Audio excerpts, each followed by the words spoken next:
Yo, what's up guys? Jordan here at Totally Bored, and in this video, you'll be choosing the next board game that I buy.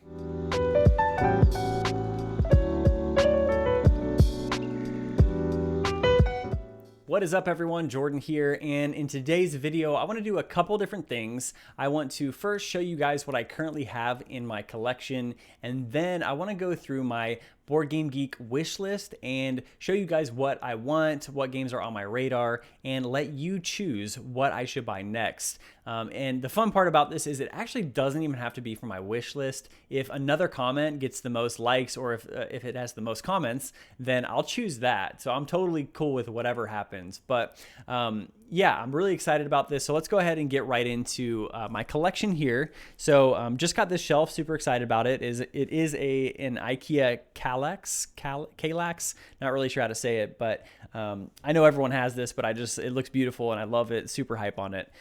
First things first, we do have my sister Woodburn that Totally Born signed for me, and it's beautiful. So shout out my sister for that one.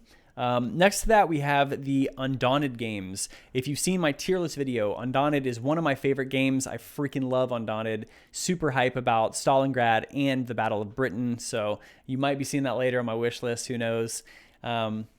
But yeah, starting over here, we have A Feast for Odin with the Norwegians expansion. That is one of only 2 games I've given a 10 to on Board Game Geek. I'm absolutely in love with this game. If you haven't seen this, look it up, go watch a playthrough. Try it out if you can. It's amazing. I love this game. Next to that, we have Great Western Trail, and we also have Rails to the North expansion under that.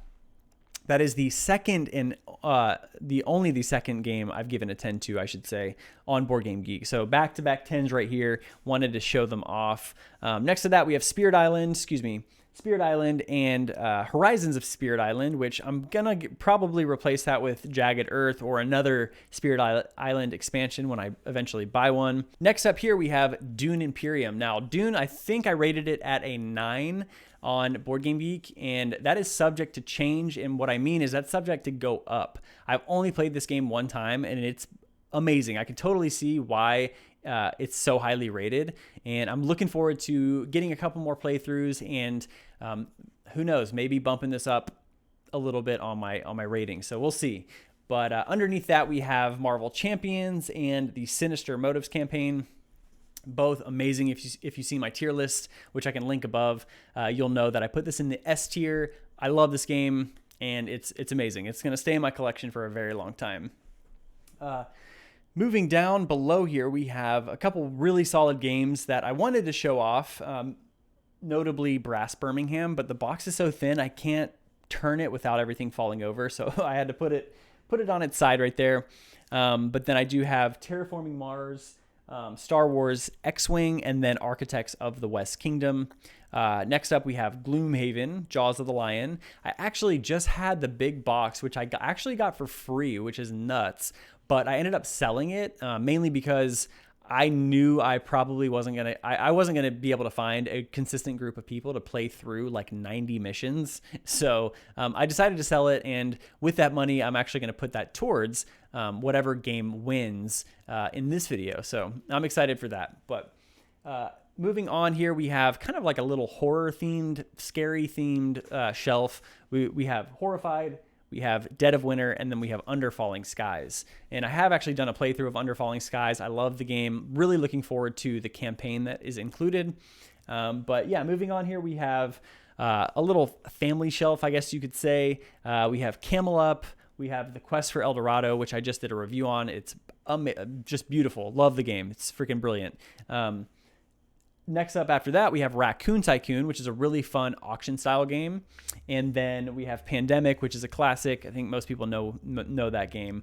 And then here on the bottom shelf, we have a couple different things. So on the far left here, we have books, actually. We have the Invincible comics and then Lord of the Rings. We do have more games next to that, though. We have, let's see, Codenames, King Domino, Patchwork, The Crew, and then Monikers. And Monikers it's by far the best party game I've ever played.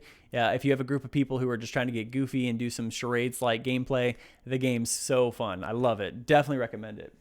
And then on the bottom two right shelves here, we have chess. So we have a Lord of the Rings chess set and then the best chess set ever. Chess is actually how I got into board games, so has a special place in my heart, and I wanted to showcase that on my shelf there. But yeah, what I wanted to do now is take you guys or show you my Board Game Geeks wish list, which I'm going to go ahead and open right now. So I'll switch over here and just quickly go through these and show you what I have, what's on my radar, what I'm thinking about buying, and give you guys the opportunity to choose what I buy next. So let's go ahead and kick things off here with the number one here. I wonder if, can I sort by, oh, I can. Let's go ahead and start with the higher rated ones. Let's do that. So one of the top ones, one of my subscribers, I think John Morave, sorry if I'm mispronouncing it, but he recommended Clank, a deck building adventure. And I've heard a lot about this game. If you've seen some of my other videos, you know that I absolutely love deck builders. I'm just a huge fan of them, and Clank is a really popular one. I think the theme looks really cool. Tons of replayability with deck builders. So yeah, this is definitely one that I have on my radar and would love to pick up. Next up, we have Heat, Pedal to the Metal. Now, I really, really want this game. It's a racing game for, I think, 2 to 6 players. Let me look. 1 to 6, okay. And one thing I noticed about the game is it plays extremely well for all the player counts, which I think is pretty rare to find that. Something that just plays really, really well at all of the different player counts. Obviously, the main issue with this is it's really hard to find. I have contacted, excuse me if that camera shakes a little bit. I have contacted all of the board game shops in my local area and like surrounding cities. No one has it. I don't know where to find it. I know one time they sold it on Amazon and it was it sold out in like a minute and I missed it. So a little salty about that, all good. But yeah, next up we have Kanban EV. Now, I don't know why I'm so interested in this game. So Kanban, I used to live in Japan and I heard the word before, but never really knew what it meant entirely. But I knew it. Basically, Kanban is like, so it explains it here. It's basically a scheduling system that talks about, or that supports an assembly line, JIT production, just-in-time production, and then a workflow process. This game is basically like you're going to work at another job. You have meetings, you are on the production line, you're like taking classes and getting certifications. It's ridiculous, but I'm weirdly like interested and I really want to play that game. It is pretty expensive, $125. I don't know if that's like getting scalped because it's not very common. I'm not really sure the issue with that, why it's so much. Maybe that's the MSRP. You guys can let me know, but I do want it. I'm super interested in it. And yeah, moving on though, we have Clank Legacy. So I do want this game. If Clank happens to win, I'll probably just go ahead and go with the original box here, a deck building adventure, mainly because I want to test the waters, see how the game plays before I commit to a legacy game. Legacy games, like I mentioned with Gloomhaven, they can be hard to get to the table if you don't have a consistent group. And I really, right now, don't have a consistent group that I'm playing with all the time. I did for a while, but, life happens. Everyone's busy. So not sure if that's 100% on my radar, but I definitely want it. I've heard it's one of the best games like ever. So yeah, super excited. Want to try that out at some point. Moving on here, we have Earth. Now, Earth came out, it's brand new, came out in 2023 this year. It gets a lot of comparisons to, of course, Wingspan, Terraforming Mars, Ark Nova. And a lot of people also kind of get defensive and be like, no, it's not like that. It's way different. And I get it. It has its own personality, I'm sure. The main reason I'm attracted to this game is the art and the theme. I love nature. I love animals. And this theme just looks beautiful. The art, I'm not really sure if it's like stock photos. I know Terraforming Mars has like quite literally one of the worst card art pictures I've ever seen. Like they're all so bad. And it's still a phenomenal game. So I think that says a lot about Terraforming Mars. But this game looks just prettier to me. It looks more my style. That's kind of why Wingspan, it was really fun for me, but the theme was a little hard to get behind. And this just looks more up my alley. So yeah, Earth, super excited to try that. Okay, moving into like I guess the second level, which is my like to haves on my wish list. This one is, the first one here is Agricola. Not sure how to pronounce that, but this is an Uwe Rosenberg title. He is really consistent with his farming titles, and I think this is about farming as far as I know. Yeah, it looks like it. Yep, it is. So weirdly, I think a week and a half ago, I played Raycult, which is an Uwe Rosenberg title where you're farming in Iceland, I believe. So that's a very common theme with him.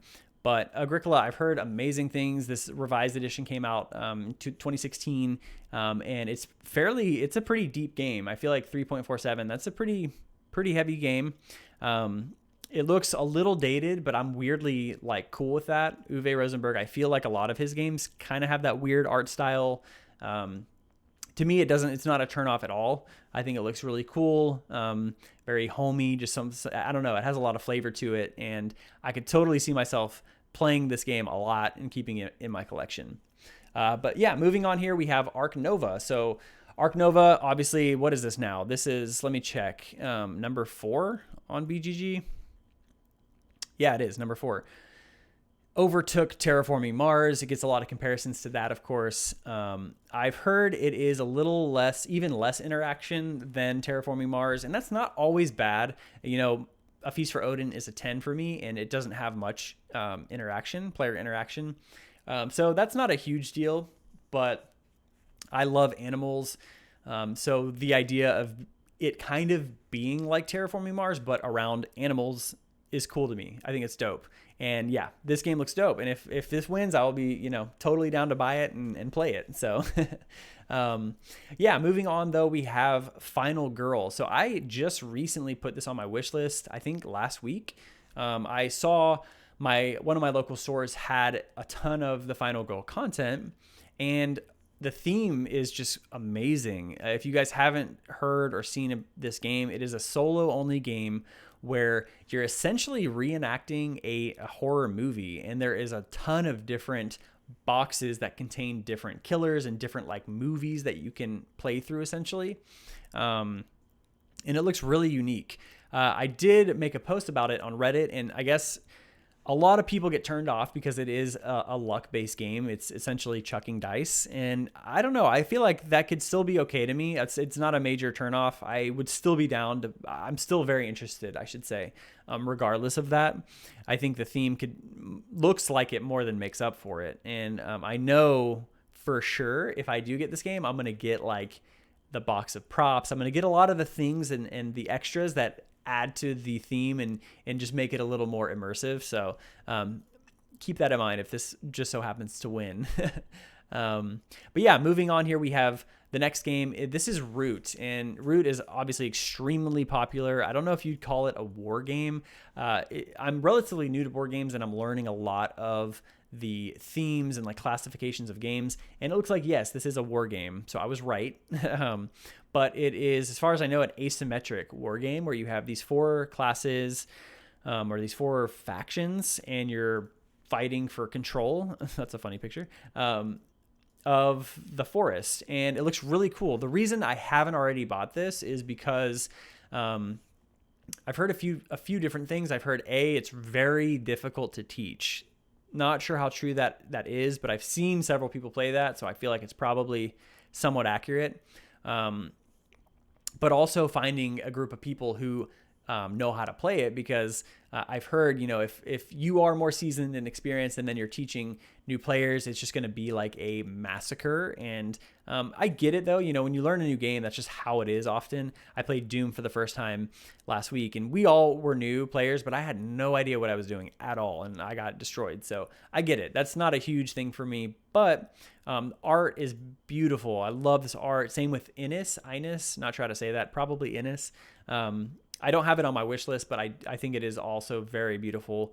I love the kind of cartoony art, and yeah, I think this game looks really cool. I'm super interested in it and would love to have it. So moving on, this doesn't need much of an introduction. This is Undaunted Battle of Britain, and this is pretty different from the other Undaunted games. It is like a skirmish game, so it's not a campaign. like Undaunted Stalingrad. But it is, instead of boots on the ground gameplay, it is focused on aerial combat, which I think is really unique. I think it's very cool. You have all these different planes and pilots. I think that's super dope. And I'm definitely excited to get this, regardless of if it wins or not. I do plan on getting it. So yeah, super stoked for Battle of Britain. Moving on here, we have the Castles of Burgundy. Now, I just played this for the first time with my girlfriend like a week ago. Got absolutely bodied. She annihilated me, but it was so much fun. And I can totally see why this is like it's an older game. I don't know when the original one came out, but it's really cool. I think the dice rolling, it like has luck in there, right? Because it's dice, but almost not really, because there are so many ways to manipulate the dice to make it work for your strategy. And I can tell it's a lot deeper than I initially gave it credit for. So yeah, the Castles of Burgundy, especially this newer version, the 2019 version, is on my radar heavily. They did come out with a special edition, but it's like $200, so that's a no-go for me. But looks amazing. Definitely interested in that. Next up here we have Orleans. I really don't know a ton about this game, to be honest, but I've heard good things. I've seen a couple videos on it on YouTube, and it's, what is it, 30th on BGG, so that's very highly rated, well talked about. But yeah, it looks very interesting to me. The art is cool. I always am into that kind of goofy art that's just a little cartoony. I think it's really cool. Weird. It kind of looks like, I say it looks like Terraforming Mars, but that's probably just because there's cubes. It's probably not even close. Let's see. What is this? This is medieval game. It has contracts, so deck, bag, pool building. Interesting. Okay. Let's see. What else? Point-to-point movement, events. Interesting. Okay. I didn't even know that. So I didn't know a ton about Orleans, but it looks cool. So yeah, that is on my like to have wish list. So moving down here, we have a couple more. We have Caverna, the Cave Farmers. So this is another Uwe Rosenberg title about farming, to my knowledge. Well, yeah, I guess it's in the title, right? Cave Farmers. But yeah, I love Uwe Rosenberg. This looked really cool when I was looking at pictures and checking out videos of it. Something right up my alley. It is a pretty heavy game, as I can see here, 3.78. But I also noticed it played up to 7 players, which is crazy. It looks like most people don't recommend that, but even up to 5 is pretty solid. So yeah, I'm always into games that offer that flexibility. You know, games that play really well solo, for example, but can play just as well or very well up to 4, 5, 6 plus players. So that gets some bonus points in my book. Let's see. The next one seems a little slightly more obscure. I don't know if I'm saying this right, but Le Havre. This is also Uwe Rosenberg, and it's about, well, we can read it. It's about let's see, supplying goods and taking action. So thematically, it looks pretty cool, pretty weird, I would say. Not weird, but unique, which is typical of Uwe Rosenberg. And yeah, I didn't delve a ton. As you can see, I have a lot of Uwe Rosenberg titles. And basically what happened was I played A Feast for Odin and loved it, absolutely fell in love with it, and was like, man, I got to go check out like every other Uwe Rosenberg title. So that's why I have so many on here. We have Le Havre, Caverna, Agricola, and so I think there's one more I'm missing, but yeah, Le Havre, I do want it. It looks to be a little more obscure, and I say that because I couldn't find it when I was looking for it. Doesn't look to be on Amazon, and I was checking a few other sites and I couldn't find it. So regardless, it looks cool. Definitely interested in picking it up. Next up, we have Terra Mystica. Now, I could be wrong, but I've heard that Gaia Project is essentially like the new kind of reimagined version of Terra Mystica. So realistically, I would be cool with either one of those if they happen to win. But this is essentially a strategy game. It is it looks to be a territory building game where you're vying for control of different locations. It looks cool. Heard great things about it. I know it's essentially a classic. Came out in 2012. But yeah, looks really cool. Super interested in it, and would be for sure interested in picking this up at some point. Next up, we have Puerto Rico. Now, this is pretty old. And I say, well, I'm 32, so it's pretty old for me. 2002, I was 12 when this came out. It is $125, which is a freaking lot of money.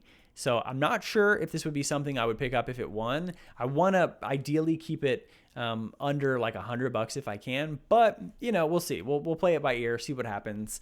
But yeah, this is a city building. Also looks to be somewhat of a farming game. I don't know why I'm so into those themes. But yeah, it looks really cool. Heard great things about this. I see it on a ton of different tier lists, a ton of different like just top game lists. And so yeah, very interested in picking that up. And then we're moving on to the last section. This is the thinking about it section on my wish list. Kind of the ones that are just the lowest. I would say I'm least interested in picking up, although I still am interested. The first one is The Lost Ruins of Arnak, and this is a worker placement deck building game, fairly lightweight. The reason why I haven't picked this up yet is I already own the Quest for El Dorado, and I know they're different, but for some reason that kind of like Indiana Jones-esque theme. I don't know if I want two games that are similar, but I have heard really good things about this game. I see it at Target every time I go there, and I'm like, almost buy it, and I don't. So I don't know. Maybe you guys should just vote for it. I'm not sure yet, but looks to play pretty well from 1 to 4 players. And yeah, overall, it looks cool, looks fun, and it's something on my radar. So moving on to the last one. This is a little anticlimactic, but this is just one. Basically, I was looking for family games to bring to a family reunion I went to, and people recommended a lot of different games. Just one was one of those games, and I did not go with it. I ended up picking up Codenames and Monikers, but this is still on my radar. You know, every time I see my family, I do like to bring some games that are fun, and this looks to be, wow, it's number 2 in the party, what's it called, genre. And yeah, I've heard good things about this. I've heard it's really replayable, really fun, lightweight, and just a good time. So yeah, that wraps up my whole wish list. I'm going to scroll through this somewhat slowly so you guys can see what I had on there. But yeah, I hope you guys enjoyed this. I'm really looking forward to what you guys vote on and what wins. I'm looking forward to doing a video on it. I'm for sure going to announce who wins in one of my next videos, whether it be doing a unboxing or a playthrough or a review or all three, or what. We'll see what happens with whatever game wins. But yeah, comment down below which game in the tier list you think I should buy. If you want, you can give a little reasoning why you think I should buy it. But yeah, I appreciate you guys tuning in today and listening to my video. I'm super excited for the results. I will be doing a giveaway, by the way, at 1,000 subs of a game of my choice. So I'm super excited to reach that goal and to give away that game. But as far as the posting, the time of recording this, I have 99 subscribers, which is crazy to me. I think that's nuts that 99 people sub to me. I don't know, it's wild. But one away from 100. So be that 100th subscriber, and I will literally give you, I don't know, like a high five. It'll be crazy. But yeah, I appreciate you guys. Thank you so much for watching. This is Jordan here at Totally Bored. I'll see you next time.